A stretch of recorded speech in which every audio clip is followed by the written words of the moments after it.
আল্লাহর নিয়ামতের যেমন শেষ নেই, তেমনি আল্লাহর গজবেরও চিহ্ন রয়ে যায় পরবর্তী প্রজন্মের জন্য। এর থেকে বাদ পড়ে না একটি পাপীও, তেমনি বাদ পড়েনি লূত আলাইহিসসালাম এর স্ত্রীও। কেন লূত আলাইহিসসালাম এর স্ত্রী পাথরে পরিণত হয়েছিল এবং কি হয়েছিল ওই সময়, চলুন দেখে আসি জাদুঘর টিভির আজকের এপিসোডে। লূত আলাইহিসসালাম ছিলেন নবী ইব্রাহিম আলাইহিসসালামের আপন ভাতিজা।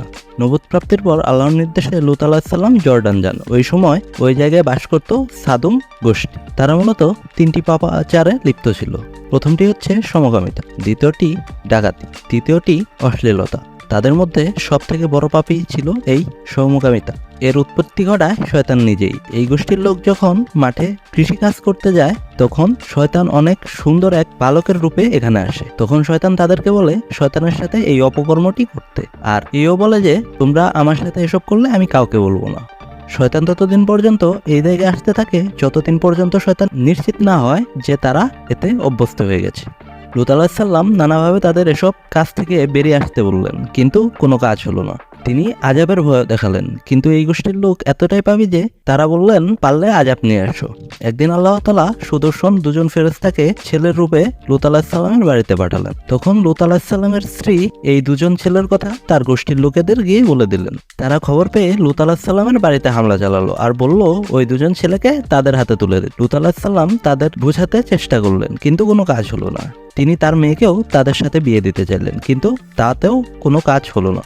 অবশেষে ফেরেশতা লূত আলাইহিসসালামকে বললেন ফজরের নামাজের আগে এই শহর ত্যাগ করতে, কারণ আল্লাহ এই জাতির উপর গজব নাজিল করেছেন।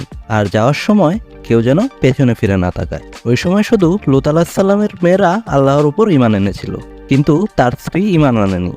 আযাব হিসেবে জিবরাইল আলাইহিসসালাম প্রথমে শহরটিকে তার পাখার এক ঝাপটাতে সকল মানুষকে অন্ধ করে দিলেন। তারপর শহরটাকে আকাশে তুলে উল্টো করে নিচে ফেলে দিলেন। তারপর উল্কা বৃষ্টি ঝরালো। যেহেতু লূত আলাইহিসসালামের স্ত্রী ঈমান এনেছিল না, সে কাফেরদের সাথে মিলেছিল, সেহেতু শহর ত্যাগ করার সময় সে পেছন ফিরে তাকায়, আর সাথে সাথে একটি উল্কাপিণ্ড এসে তার উপর পড়ে, আর তিনি পাথর হয়ে যায়।